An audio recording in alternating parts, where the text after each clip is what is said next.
Um encontro histórico. Os presidentes sul e norte-coreanos estão reunidos em Panmunjom.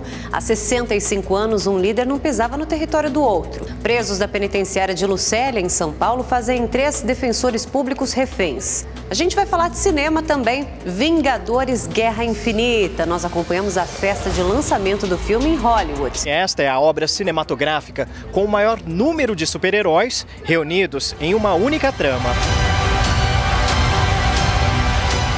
E tem música nova do 5 Seconds of Summer. O Leitura Dinâmica começa agora com muito mais. Eu sou Érica Reis. Fique bem informado? Fique comigo.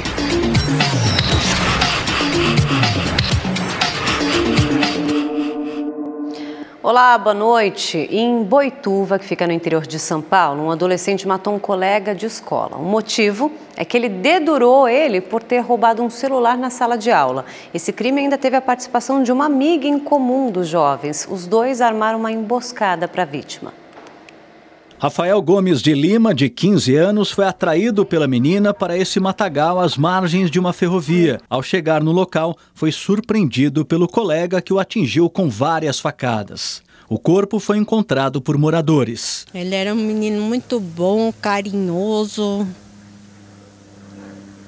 Os adolescentes que confessaram o crime foram ouvidos por representantes do Ministério Público. Eles estão internados provisoriamente na Fundação Casa de Sorocaba e aguardam audiência de custódia. O processo deve ser concluído em 45 dias. Eu quero justiça.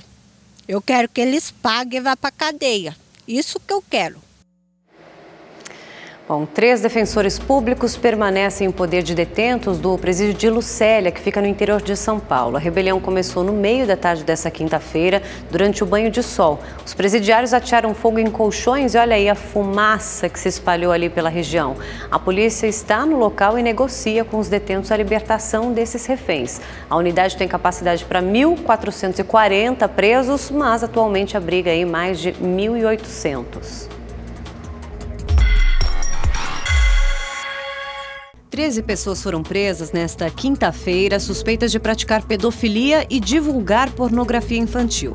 A ação da Polícia Federal foi realizada simultaneamente em 7 estados: São Paulo, Minas Gerais, Rio de Janeiro, Goiás, Pernambuco, Maranhão e Acre. As vítimas iam de recém-nascidos até adolescentes de 13 anos. Na maioria dos casos, os abusos eram cometidos por familiares. Uma briga entre membros de uma igreja evangélica e a Guarda Municipal Carioca deixou 12 feridos no Rio de Janeiro. Uma das vítimas está internada em estado grave. A confusão aconteceu em frente à delegacia de Copacabana, quando os evangélicos protestavam contra a prisão de um membro do grupo acusado de pichação. Os guardas envolvidos no tumulto foram afastados das ruas. A GCM abriu uma sindicância agora para investigar o caso. Bom, o ator e comediante Bill Cosby foi declarado culpado por abusar sexualmente de uma mulher há 14 anos. Aos 80 anos de idade, agora Cosby pode passar o restante da vida na prisão. Durante o júri, na Pensilvânia, 5 mulheres o acusaram de ser um estuprador que se aproveitava aí delas e muito também de jovens na Universidade de Temple. A pena ainda não foi anunciada, mas deve passar de 30 anos.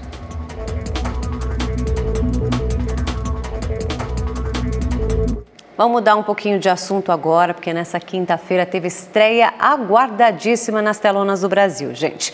É o longa de super-heróis Vingadores Guerra Infinita, que marca aí os 10 anos da Marvel, a gigante dos quadrinhos, no cinema. O correspondente Fábio Borges entrevistou o elenco na festa de lançamento desse grande filme em Hollywood. Vamos ver? A principal avenida de Hollywood é tradicionalmente o palco dos maiores lançamentos do cinema mundial. Mas é raro ver tantas estrelas reunidas num só elenco.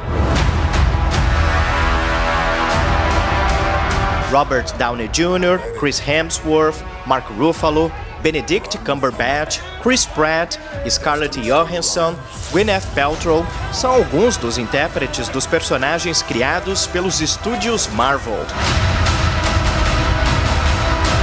Vingadores Guerra Infinita é um dos filmes de ação mais aguardados do ano.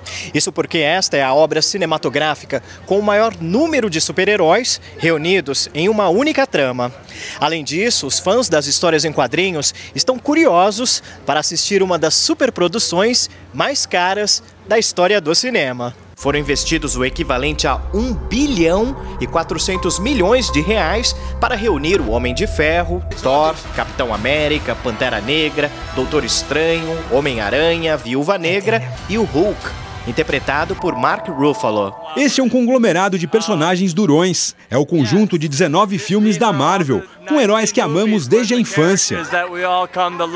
O universo cinematográfico Marvel, que pertence ao grupo Disney, lançou o primeiro filme em 2008, quando adaptou para a telona a história do Homem de Ferro.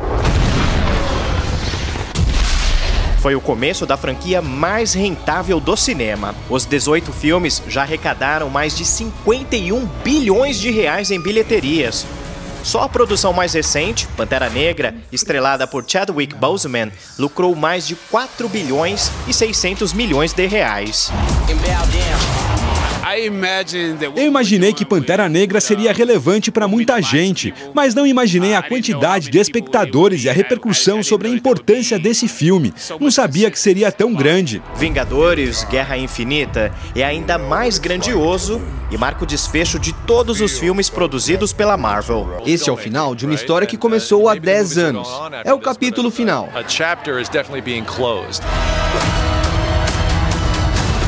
Neste episódio, todos os heróis lutam contra o impiedoso Thanos. O plano do vilão, interpretado por Josh Brolin, é destruir metade do universo. Ele é o mais perigoso e o mais poderoso de todos os vilões. Quem gosta de personagens malvados vai ficar satisfeito com ele.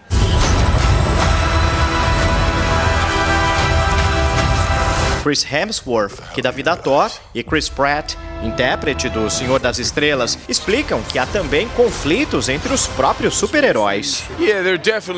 Há disputas para ver qual herói é o líder da turma. O Thor, por exemplo, bate de frente com o Senhor das Estrelas, mas tudo é contado com bastante humor. Infelizmente, a gente encontra um objetivo em comum, que é lutar para tentar salvar o universo. I think it's good, except it sucks. So let me do the plan, and that way it might be really good. Wow. O final dessa história, no entanto, é totalmente imprevisível, chocante e comovente. Fábio Borges, de Hollywood, para o Leitura Dinâmica. Só fera, gente, vale muito a pena. E já que o assunto é Vingadores Guerra Infinita, olha essa, os principais atores, esses que a gente viu aí, se juntaram para falar um pouquinho sobre os personagens e a trama, só que de uma forma diferente, uma paródia musical. Além de super poderosos, os heróis da Marvel provaram ser bons na cantoria. No vídeo intitulado Marvel Bunch, os intérpretes de Homem de Ferro, Viúva Negra, Thor, Capitão América, Senhor das Estrelas e outros personagens falaram um pouco do que vão enfrentar na nova produção, com muito bom humor.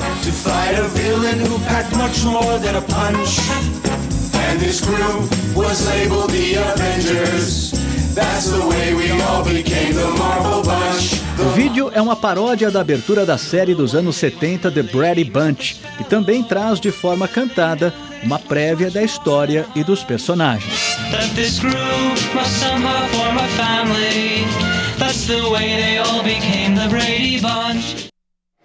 O que a gente vai mostrar agora até parece coisa de cinema. No Japão, a empresa Brave Robotics construiu um robô que se transforma em um carro esportivo em 60 segundos. Olha isso, gente.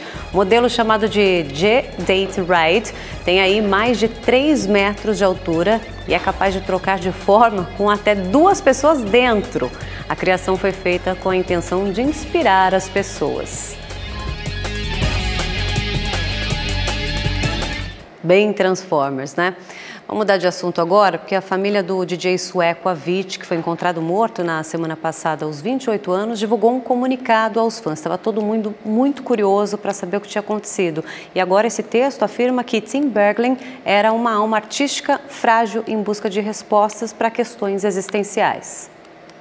O comunicado assinado pela família de Avicii lembra que o DJ era uma pessoa super capaz, perfeccionista, que viajou e trabalhou duro num ritmo que o levou ao cansaço extremo. Ele não podia continuar mais, ele queria encontrar a paz, diz o texto. Ao final, a mensagem é direta. Tim, você será amado para sempre e vamos sentir muito a sua falta. O corpo de Avicii foi encontrado num quarto de hotel na sexta-feira passada em Omã, no Oriente Médio. As causas da morte ainda não foram divulgadas. Estima-se que ele deixou uma fortuna avaliada em 85 milhões de dólares. Bom, de volta às notícias do Brasil, o ex-ministro Antônio Palocci fechou um acordo agora de delação premiada com a Polícia Federal. De Brasília, o repórter Mauro Tagliaferri tem os detalhes. A delação de Antônio Palocci ainda depende de homologação, ou seja, a Justiça precisa declarar se ela foi feita dentro da lei. Caso Palocci tenha citado pessoas com foro privilegiado, essa homologação precisa ser feita aqui pelo Supremo Tribunal Federal. Caso contrário, a homologação é feita na primeira instância, provavelmente pelo juiz Sérgio Moro. O conteúdo da delação ainda é mantido sob sigilo e, claro, gera imensa expectativa, já que Palocci, durante os governos petistas, fazia o elo entre o ambiente político e o ambiente empresarial e o setor financeiro. Palocci está preso desde setembro de 2016, ele já prestou depoimento à Justiça, inclusive comprometendo o ex-presidente Lula e a ex-presidente Dilma. Ele disse, por exemplo, que Lula tinha uma espécie de pacto de sangue com o empreiteiro Emílio Odebrecht, que teria oferecido ao ex-presidente propina no valor de 300 milhões de reais. Já sobre a ex-presidente Dilma, Palocci disse que ela sabia e foi beneficiada pelo esquema de corrupção da Petrobras. Em nota, a assessoria de Dilma Rousseff afirmou que Palocci está mentindo, que ele não tem provas do que diz e que ele produz peças de ficção apenas para se beneficiar perante a Justiça. De Brasília, Mauro Tagliaferri para o Leitura Dinâmica. Bom, o juiz federal Sérgio Moro disse que a ação contra o ex-presidente Lula envolvendo o sítio de Atibaia deve permanecer em Curitiba, apesar da decisão do STF na quarta-feira. Por avaliar que o processo não tem relação com a Petrobras, o Supremo decidiu que os trechos de delações da Odebrecht que tratam do caso sejam enviados à Justiça Federal em São Paulo. Sérgio Moro afirmou que deve se manter no processo porque existem outras provas além dos depoimentos dos executivos da construtora. O magistrado lembrou ainda que a decisão da Suprema Corte não trata de sua competência para julgar ou não as ações. O processo envolve também o terreno onde seria construído o Instituto Lula. Moro diz que a deliberação do Supremo tem caráter provisório. Os procuradores da Lava Jato terão agora que pedir compartilhamento dos documentos se ainda quiserem usar as delações. Na prática, o processo deve ficar mais lento e burocrático. A defesa do ex-presidente Lula quer que os casos sejam integralmente enviados a São Paulo. Para os advogados do petista, essa decisão do Supremo reforça a tese de que o sítio e o terreno não têm relação com a Petrobras. Lula é acusado de receber o sítio e obras de melhoria no imóvel como propina de empreiteiras por contratos com a Petrobras. O encontro histórico entre os presidentes sul- e norte-coreanos é o destaque do nosso próximo bloco. Estou te esperando aqui, rapidinho.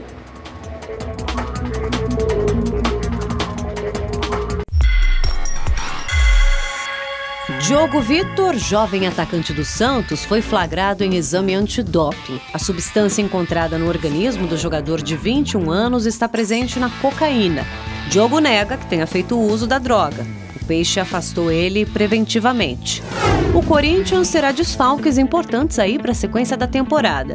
Os volantes Ralf e René Júnior serão operados e só voltam a jogar depois da Copa do Mundo. O Ralf machucou o ombro esquerdo na partida contra o Vitória e o René sofreu uma lesão no menisco do joelho direito durante um treinamento da equipe. Encontro histórico na Ásia, gente. O ditador norte-coreano Kim Jong-un atravessou a fronteira mais fortemente armada do mundo há pouco e já está na Coreia do Sul com o presidente sul-coreano Moon Jae-in. Essa é a primeira reunião entre líderes do Norte e Sul em 65 anos. O encontro faz parte do processo de reaproximação das Coreias, iniciado nos Jogos Olímpicos de Inverno deste ano. Por volta das 9h30 da manhã, no horário local, 9h30 da noite, no horário de Brasília, Kim Jong-un cruzou a fronteira e entrou na linha de demarcação militar de Panmunjom, na zona desmilitarizada, mesmo local onde foi assinado o acordo de cessar-fogo da Guerra das Coreias em 1953. O aperto de mãos simbolizou que pode ser o início de uma nova era. Kim Jong-un convidou Moon Jae-in para atravessar brevemente para o lado norte, pegou na mão do líder sul-coreano e os dois pisaram nas terras do norte, antes de retornarem para o lado sul, sorridentes e sob aplausos. Após receber flores de duas crianças, Kim seguiu com Moon por um tapete vermelho. A dupla foi escoltada por uma guarnição de honra até a Peace House, onde foi realizada uma cerimônia com banda militar. A comitiva da Coreia do Sul traz 7 pessoas que acompanhará a reunião. Do lado norte-coreano estão 9 integrantes do governo. Kim assinou o livro de visitas e escreveu a seguinte mensagem: a partir de agora, a nova história será na era da paz, o ponto final da história. O encontro é transmitido ao vivo para as duas Coreias. A TV estatal norte-coreana afirmou que o líder de Pyongyang pretende discutir de coração aberto todas as questões com o objetivo de melhorar as relações e alcançar a paz, prosperidade e reunificação da Península Coreana. E diante dessa tentativa de paz, é importante a gente entender de que forma a Guerra da Coreia começou. A guerra teve início em 1950, quando a Coreia do Norte, sob influência da União Soviética, invadiu a Coreia do Sul. Os Estados Unidos, então, contra-atacaram, avançando sobre o território do norte e fazendo com que a China entrasse no confronto ao lado dos norte-coreanos. Os combates terminaram em 1953 com a assinatura de um armistício. Ou seja, oficialmente a guerra ainda não terminou. O conflito foi em plena Guerra Fria, quando os Estados Unidos, capitalista, e União Soviética socialista disputavam palmo a palmo suas zonas de influência.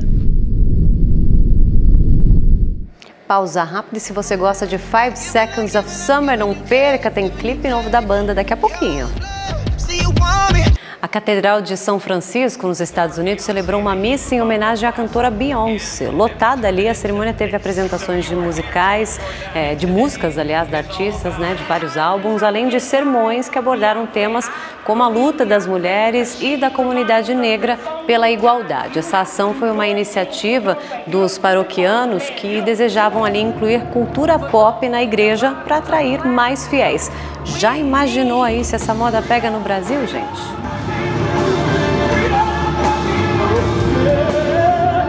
For those in the bondage of patriarchy, we need.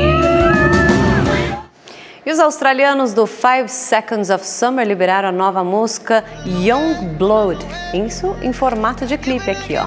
Tava todo mundo esperando. Essas imagens mostram um pouquinho dos bastidores da turnê pela Europa e a primeira faixa do próximo disco, que tem previsão de lançamento para junho. Uma boa noite para você, bom descanso. Amanhã tem mais leitura e eu te espero aqui.